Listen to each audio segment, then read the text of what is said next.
It is only when you learn to detach from needing to be somebody that you are free to be anybody.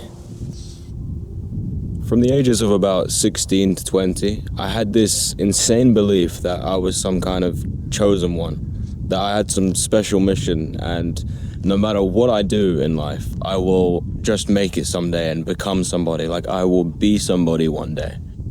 Now, the belief must have been strong because it lasted like 4 years, and it literally controlled my life. Like, I stopped trying in school.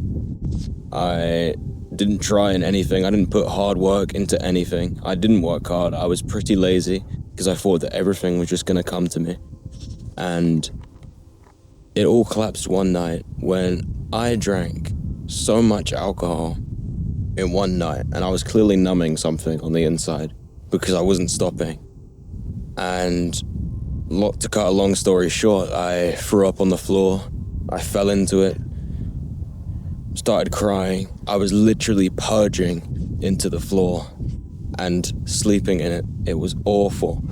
And that wasn't the worst part. I then started to confess a bunch of things to my family. And I'm a very private person, especially with my family. I don't know why, it's just how I am. And so I just started talking about all these things that I've never spoken about before. And I just couldn't stop. It was like I just didn't care. And when I drink alcohol anyway, the next day I feel so much embarrassment. I don't know why, even if I don't do anything weird. But you can just imagine the amount of shame and embarrassment and awfulness I felt the next day. I still kind of remember it to this day, and wow. It felt like through my teenage years I was building up this skin, this layer of skin that had been conditioned onto me from all that I've known, all that I've learned, all the things people have told me. And then on this night I just started peeling it all off, and it was so painful, extremely embarrassing, and so shameful. I literally didn't sleep that night.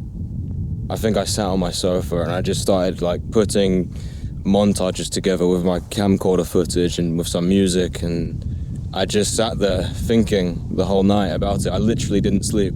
I don't know what the actual definition of ego death is, but for me that was at least a partial ego death, because it literally destroyed me and I was recovering from it for days. The physical pain, the emotional pain of what I just did, and obviously it was all in my head, because for everyone around me and the people who knew about that, it's nothing. Like, if anything, it's funny and a tiny bit cringe, but it was all in my head, and you just know it destroyed me. But I found that later that week, it was actually the thing that kind of made me, and it got me to where I am now, which is I have the most clarity, the best mindset, the best soul, spirit, and body health that I've ever had. And it is extremely beautiful to get to this place. And I think, as Carl Jung said, there's no coming to consciousness without pain. You know, some things you just have to extremely suffer for to get to somewhere you never thought you'll ever be. And it feels very nice.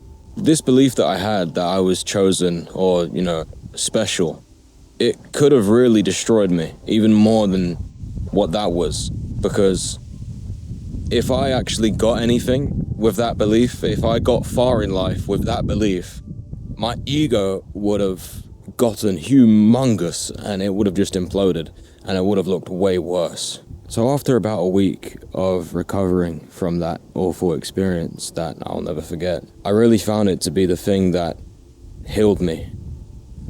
And it definitely needed to happen. That belief that I was chosen was the thing that I was holding so tightly to, and I thought that's why I felt so important in life. And it felt like that was all I had. So the idea of losing it or letting it go was just insane to me. I could not do that. I'd rather die. That I was holding on to it that tightly. But I did. I flirted with the idea of actually letting go with the thing that I hold on to most tightly. And it really set me free. As Master Yoda said, train yourself to let go of all the things that you fear to lose the most. Because I think that is literally the only way to become free. Because even if you have the goal, the desire to one day be free, That is something that is always holding you down, because you won't be free until you achieve that, whatever that is. You know, if you think that one day when you move to like China or something, that you're going to be free then, like, it doesn't matter what the country is, you know, Egypt even. If you are waiting until that day to be free, you will never be free. It is so important and extremely difficult. I don't know how to do it, really. I feel like that thing that I went through was half of this, but you have to detach from identity and whoever you think that you are. I think it's very important to understand what the ego wants, and the ego wants identity and to be desired. And that is a horrible mixture, because whoever it is that your ego wants you to be desired by, you will then shape your identity to match whoever that is and whatever that is. That is extremely destructive. So you will go through continuous stages of manipulating yourself and changing yourself to match the desires of other people and to match your desires even. Like, the ideals that you have to be somebody one day is something that is only going to hold you back. A question that I had in this process was, am I just supposed to live with no desires, with not wanting anything? Like, what a boring life. But no, it's about whatever you feel and whatever excites you the most. That is exactly the direction you should lead with your life. And having faith that there is this divine plan for you where you will end up and it will be perfect as long as you go by feel and excitement. One thing that Kanye West said that was just amazing and that really stuck with me, it's when someone asks you a question and you only try and say the right answer rather than what you're feeling, you're constantly living in a test. Your whole life is a test. It's trying to do the right thing, to say the right thing, instead of doing what you actually feel. If you're not connected to your body and your mind, your spirit, you're just living in this constant loop of whatever society thinks you should do, or whatever you've been conditioned to believe you should be doing, you know? I mean, how many people are in university who don't actually want to be there? Obviously, I'm not saying that there's anything wrong with university, of course there's not. But a lot of people just end up going to university after school because they feel like that's the one route they can take. But there are millions of routes, paths that have not been discovered yet, paths hiding in overgrown grass. I mean, there's no overgrown grass here, but you get the point. It was a visualization exercise.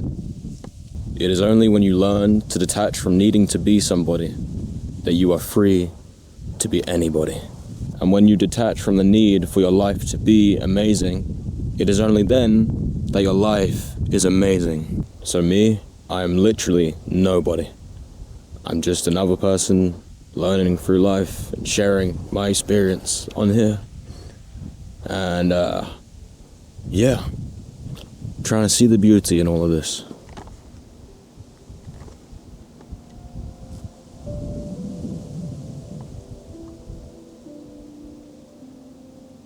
So just surrender to whoever you think you are, to whoever you think you may be, to how people perceive you. Let go from it all and just be, because we just are, and I just am, and you are just you or me, something. Doesn't matter. It just doesn't matter. So God bless and have a great day.